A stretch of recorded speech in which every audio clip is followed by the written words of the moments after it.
Assalamualaikum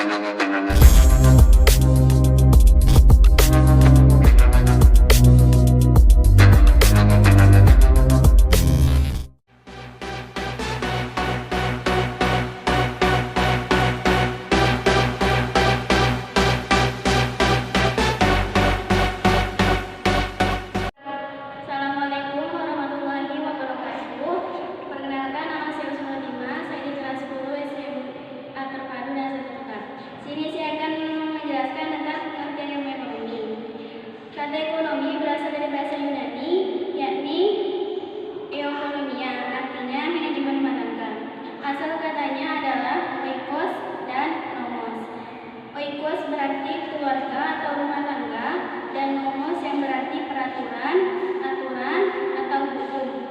Oikonomia adalah aturan masyarakat sebagai hukum kodrat yang menetapkan rumah tangga yang baik.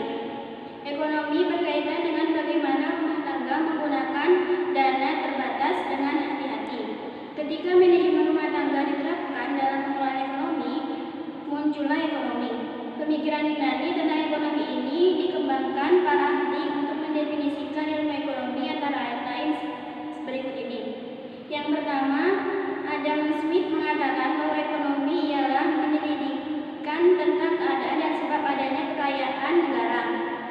Menurut J. Desai menyatakan bahwa ekonomi sebagai suatu kajian tentang peraturan yang bisa menentukan kekayaan. Menurut J. S. Mill, ekonomi adalah ilmu praktis tentang produksi dan distribusi kekayaan. Alfred Marshall mengatakan bahwa ekonomi adalah studi tentang manusia dalam usaha mengkaji bagian dari tindakan individu dan sosial yang paling dekat dengan pencapaian dan penggunaan kesejahteraan material. Menurut Benson, ekonomi adalah ilmu kesejahteraan material.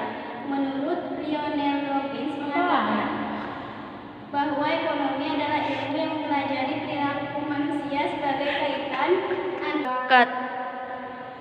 antara tujuan dan sarana yang langka yang mempunyai banyak alternatif kegunaan. Menurut Richard G. Lessing mengatakan bahwa ilmu ekonomi adalah ilmu yang mempelajari pemanfaatan sumber daya yang langka untuk memenuhi keinginan manusia yang tidak terbatas. Menurut N. Gregory Mankiw menyatakan bahwa ilmu ekonomi adalah studi tentang cara masyarakat mengelola sumber-sumber daya yang langka. Menurut Robert P. Ekelund Jr. dan Robert D. Lawson mengatakan bahwa ilmu ekonomi adalah ilmu yang mempelajari cara individu dan masyarakat yang mempunyai keinginan yang tidak terbatas memilih untuk mengalokasikan sumber daya terbatas untuk memuaskan keinginan mereka. Menurut Paul A. Samuelson menyatakan bahwa ilmu ekonomi adalah suatu studi tentang cara orang-orang dan masyarakat membuat pilihan dengan atau tanpa menggunakan uang dalam menggunakan sumber daya produksi yang terbatas, tetapi dapat dipergunakan dalam berbagai cara untuk menghasilkan berbagai jenis komoditas dari waktu ke waktu dan mendistribusikannya untuk keperluan konsumsi saat ini atau di masa datang kepada berbagai orang atau kelompok dalam masyarakat. Pembahasan selanjutnya mengenai inti masalah ekonomi. Inti masalah ekonomi adalah kelangkaan. Menurut Lionel Robbins, kelangkaan merupakan karakteristik manusiawi. Kelangkaan terjadi ketika kebutuhan manusia yang tidak terbatas terhadap dengan sarana pemenuhan kebutuhan yang terbatas. Kelangkaan merupakan fakta kehidupan di seluruh dunia. Tidak ada negara yang mempunyai sumber daya yang cukup untuk memenuhi kebutuhannya. Kelangkaan menurut Sampad Mukherjee menjadi sumber masalah ekonomi modern seperti pengangguran, kemiskinan, dan inflasi. Pengangguran terjadi karena kelangkaan lapangan kerja. Kemiskinan antara lain terjadi karena adanya kelangkaan aset, kesempatan kerja, dan kualitas sumber daya manusia. Inflasi adalah suatu tingkat kenaikan harga umum secara terus-menerus dalam periode tertentu. Salah satu faktor penyebab kenaikan harga ini adalah kelangkaan komoditas dan jasa. Kelangkaan adalah kondisi di mana manusia memiliki sumber daya ekonomi yang terbatas untuk memenuhi kebutuhan yang tak terbatas. Terdapat dua hal yang perlu diperhatikan di sini.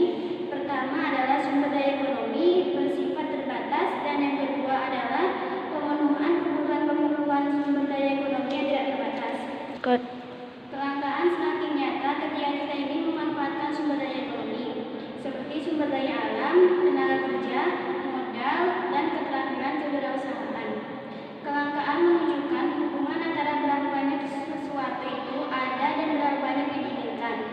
Jika kita ingin menggunakan suatu barang lebih dari ketersediaan yang ada, maka barang tersebut menjadi langka. Makna langka dalam pengertian ekonomi berbeda dengan makna langka dalam penggunaan bahasa. Dalam bahasa sehari-hari, kata langka biasa merujuk pada suatu yang jarang ditemukan di alam. Contohnya, orang mungkin tidak bisa mengatakan bahwa air langka dalam arti biasa karena air meliputi hampir 2/3 permukaan bumi. Namun dalam konteks ekonomi, seorang dapat mengatakan bahwa air langka dengan mengingat bahwa ketersediaannya tidak sebanding dengan jumlah yang dibutuhkan manusia.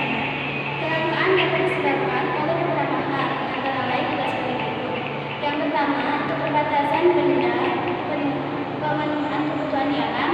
Tidak semua sumber daya alam didapatkan untuk memenuhi kebutuhan manusia yang dapat segera diperbarui, sehingga lama-kelamaan jumlahnya menjadi sangat terbatas. Contohnya, pembentukan minyak bumi merupakan waktu hingga jutaan tahun. Yang kedua, kerusakan sumber daya alam akibat ulah manusia. Tidak dapat dipungkiri bahwa banyak sumber daya alam yang rusak karena ulah manusia. Contohnya, banyak hutan yang gundul atau rusak akibat pembakaran liar maupun penggunaan peladangan atau perkebunan. Contoh lainnya, cara penangkapan ikan yang tidak benar seperti penangkapan ikan dengan umpan harimau dapat merusak sumber daya alam. Dan ketiga, keterbatasan kemampuan manusia mengolah sumber daya ekonomi yang ada. Keterbatasan ini disebabkan oleh rendahnya penguasaan teknologi dan kurangnya modal akibat sumber daya ekonomi tidak dapat dimanfaatkan seefektif dan seefisien mungkin. Yang keempat, peningkatan kebutuhan yang lebih cepat dibandingkan penyediaan sarana pemenuhan kebutuhan. Peningkatan jumlah manusia menyebabkan bertambahnya jumlah kebutuhan, namun produksi atau pemenuhan kebutuhan tidak sebanding dengan pertambahan jumlah kebutuhan sehingga menjadi kelangkaan. Yang selanjutnya, menentukan pilihan yang tepat. Dalam menentukan pilihan, ada beberapa hal yang perlu kita lakukan. Di antaranya adalah sebagai berikut. Yang pertama, analisis biaya peluang. Biaya peluang adalah nilai barang atau jasa yang dikorbankan karena memilih alternatif tindakan. Yang kedua, analisis biaya manfaat. Analisis biaya manfaat adalah suatu teknik yang digunakan untuk membandingkan berbagai biaya dengan manfaat yang diharapkan.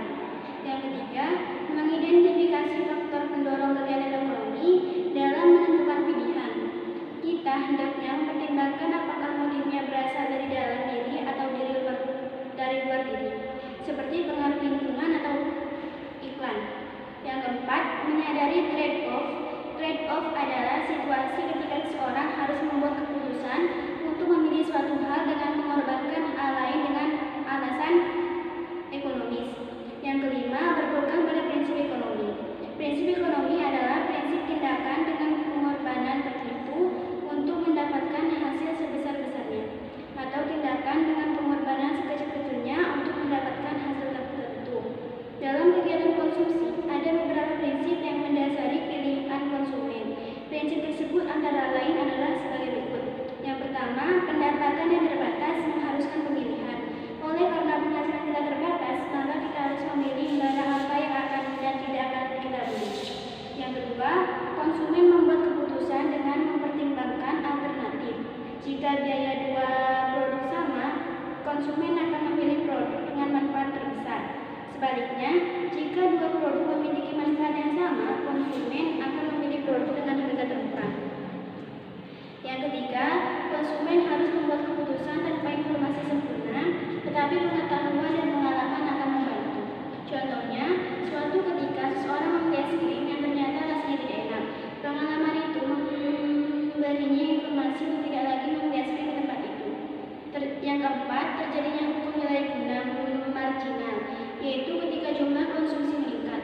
Nilai guna marginal yang didapat dari mengonsumsi unit tambahan mula-mula meningkat sampai pada titik tertentu dan akhirnya menurun. Sekian penjelasan dari saya. Kurang